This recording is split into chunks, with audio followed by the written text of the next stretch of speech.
welcome back to Arcadia Fallen. We are here with a new character and we're gonna make a deal. Whoa, what?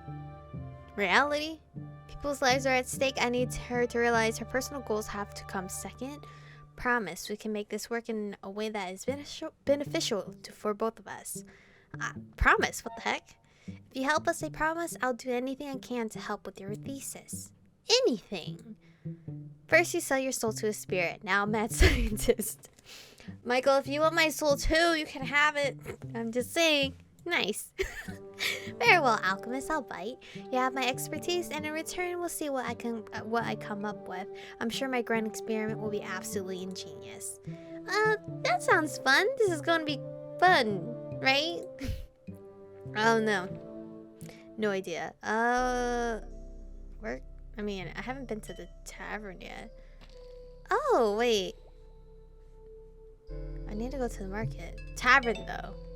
Because I saw Michael's icon. The air inside the tavern is warm and a pleasant scent of burning firewood and savory foods wash over you as you step inside. Michael is lounging by the bar, wine glass in hand, his brightly colored robes making him stand out bright among the mostly wooden interior. Why, hello there, Chica. Come here to join me for a drink. Sure, but I don't drink. That's awfully true. Would he hate me for that? Yes to the company, no to the drink. Perfect. Come on, have a seat then. Okay, didn't bug him that much. You take a seat by Michael, who puts his glass down and stare through you with his undivided attention. So it brings you to seek me out like this. Got some curiosity you need sated. Why didn't you go to the mage college? Why is it that you never went to the academy? I thought the government had people scout out kids with the talent and bring them in. It wasn't like they didn't try. I understand your curiosity. However, my past is not nearly as interesting as it may sound. It is, however, not a cheery fairy tale either. One best not bring down the mood in such pleasant company. Maybe I'll share it with you some other time. Why must you be like this? No, I understand, I get it. We're not that close yet. It's okay. That's understandable. Let's talk about something else then. You're not much for keeping low profile. For someone who's considered an outlaw, you're not that good at keeping a low profile, are you? I find that it is a balance you have to thread. Blend in too much and people will think you're shifty. Be loud and colorful and people will take notice. Shiftly, sorry, not shifty. But if you're quiet and colorful, well, people will still notice, honestly, but there's no fun in dressing like a fugitive. If my handsome clothes is what ends up getting me killed, then at least I look damn good leaving this world. Wild mage? So, a wild mage, huh? Curious, are we? Don't worry, I'm not nearly as interesting as the stories make us wild ones out to be. I'm a mage, but I didn't study at the proper school, and is therefore considered a dangerous individual. Talk about throwing stones, but you are dangerous. That's horrible. That seems really unfair. Yes, that is the world in which we live. I think that's supposed to be live. Do not feel sad. I'm usually pretty good at staying out of trouble. You gotta make do with the cards you have been dealt, no? Okay, well, I should get going then. I should get back to this whole mission quest thing. Michael picks back up in his okay. Very well then. I'll be here if you have more questions. Well, that was a nice talk with homeboy. Can't go to the woods, but let's go to the flower shop so we can talk to Anne and Quinn. Oh, Chica, you're back already. What can I do for you? Hello, Quinn. It's been a while. Anne, how lovely to see you. I was wondering if you would end up burying yourself down in the mines for your entire stay. That was the plan, but as luck would have it, I found something much more interesting to write about than magic crystals. How do you two know each other again? So how was it you guys knew each other again? Anne and I both graduated from the Mage Academy. Not the same class, but you know it's a small place. Only you would find a massive castle to be small. But I guess you never like to be cooped up indoors for too long. Unlike you, who would be happy in a box as long as you get to bring a book. If the box is comfy, then sure. Quinn laughs and shakes their head. So it brings you all back to my shop. You can't possibly have time to just make social calls. That was it. That was all.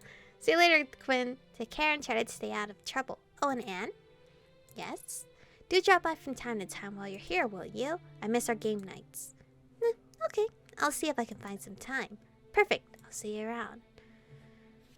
Alright. Oh, I can go to the market now? Oh, because Anne's there. Let's go. Let's go to the market. Why not? Because we didn't learn much about her yet. The town square is busy and buzzing with people, eager to share stories and gossip with one another. However, there is one lone figure standing out, keeping off to the side and staring at the crowd with apprehension. Observing the human species? What are you doing? Are you okay? I was gonna say, is she okay? Hi there, Anne. Are you okay? You look like you're trying to become one with that wall back there. If I knew a spell that would let me blend in with the building, then now would be the best time to use it. Quinn insisted that I take a walk and get to know the town. I honestly don't see the point, as I will be leaving this place soon. But here I am anyway. Anemone Valley is actually a really nice place. I'm not a fan either. Well, it seems like my girl likes it, so. Quinn is right. Anemone Valley is a really nice place once you get to know it a bit better. Right. I'll need more concrete evidence than that to be convinced. Was there something you wanted, by the way? I might as well keep you here while I pretend to be sightseeing. That way, if we get chased down by an angry mob, there will be at least 2 of us running. Why am I an interesting test subject? She's more talking about my thingy, my amulet.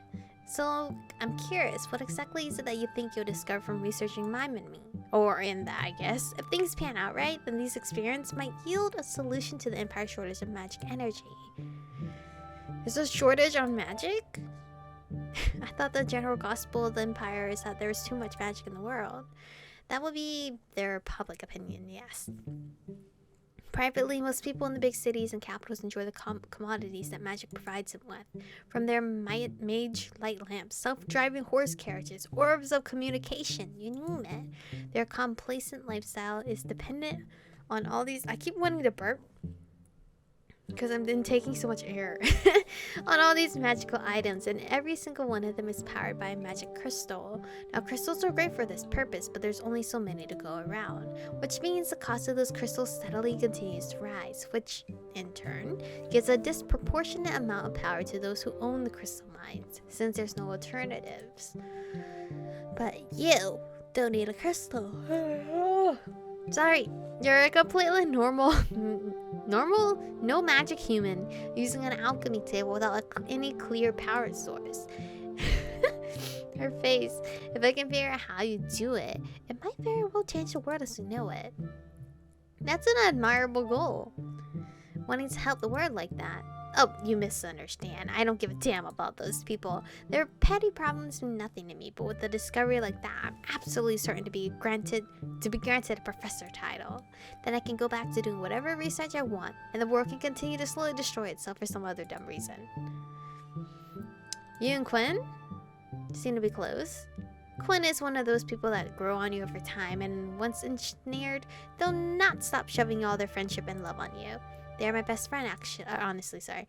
We both were rather quirky compared to some of the other kids growing up at the academy. Despite Quinn being a year ahead of me, we just clicked and have remained strong friends since. Why do you want to become a professor so badly? You keep returning to this professor thing. Why do you want to become one so badly? I guess it would make much sense for someone who isn't a mage, but I'll try to explain. Once a mage has graduated from academy, we're thrown out. Some would call it being reassigned to professional positions, but that just means we get thrown out and into a job we didn't chose in a random city we don't know. Then have to work the rest of our lives praying that we don't make a mistake that'll land us in prison, or worse. The Mage Academy is the only place where mages can be free to practice our craft without having to fear that a single mistake or misunderstanding could be the end of us. But the only people who get to stay at the academy after graduation are the professors. Those few experts who are allowed to study their craft to the benefit of all. The ones tasked with teaching the next generation. That's what I want for myself, hence my current trial. Alright, that sounds reasonable. We should probably get back to the mission at hand. You're right, the sooner I get this demon nonsense out of the way, the sooner I can begin running some tests on you and mine.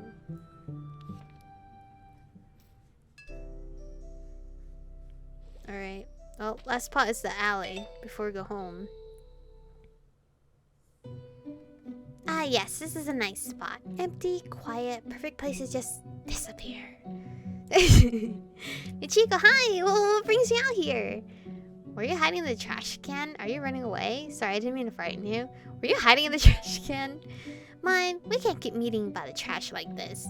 I guess dark alleyways have sort of become my natural habitat lately. It's not like I'm doing anything bad or anything. I just get a bit overwhelmed at times. All this walking around, talking with people, facing down scary stuff, it just becomes a bit much, and I just want to run and hide. I don't though. We're not going to find a way to solve this mess if I hide in the trash all day. But you know, it's just nice to breathe a little once in a while. You understand that, don't you? I understand. I get that feeling all too well. It's okay to be scared and to need a moment to gather yourself. Really, I didn't realize you felt that way. You seem like the sort of person who's so put together. You stand up to help, even when none of this is your fault to begin with. It's very admirable, but call me selfish, but I'm glad you can feel like this too. Makes me feel a little less silly for hiding out here. Tell you what, if you promise not to tell Victoria about my hiding spot, then I won't tell either, and if either of us needs a moment to breathe, well then, we can come here. It's brilliant, right? What happened in the forest? What do you make of your companions? I would like to talk about our companions. We're quite the odd bunch now, aren't we? Who do you want to talk about? Michael. Instantly.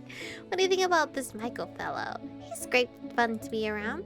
He always smiles. He's always smiling and positive, and doesn't seem to mind my spiritness at all. I feel like he's hiding something though. Like, I notice him sometimes staring off into space, and he just looks so sad. I hope we can become friends so we can help him with whatever he's struggling with. Hopefully before Victoria murders him. How about Victoria then? You know, Victoria, can you tell me about her? I don't really know her that well, honestly. She just sort of showed up in my life a little sudden and got me dragged into this whole mystery about these demons. It scared me since then, honestly. But now that I've gotten to spend more time with her, I think she means well, even if she's a bit intense. Elizabeth? What do you think of Elizabeth? She's nice, if not a little bit scary. It's not like you look at her and see a nice old lady, but then you look at her and you feel a tiny mouse staring up at some ancient powerful beast. But I guess that might just be me. She's your teacher after all. What's she like to you? Strict but fair. Elizabeth is strict, yeah, but she's also fair and has never treated me badly. I see. I'm glad to hear it. Maybe I'm just intimidated because I've never met a teacher before. And now let's talk about Anne. What's your thoughts about Anne? Well, she seems sweet, but also really quiet. She's very focused on her research. She only ever talks to me to ask questions about the spirit locket. It would be nice to get to know her a little better, but honestly, she doesn't seem interested in making friends.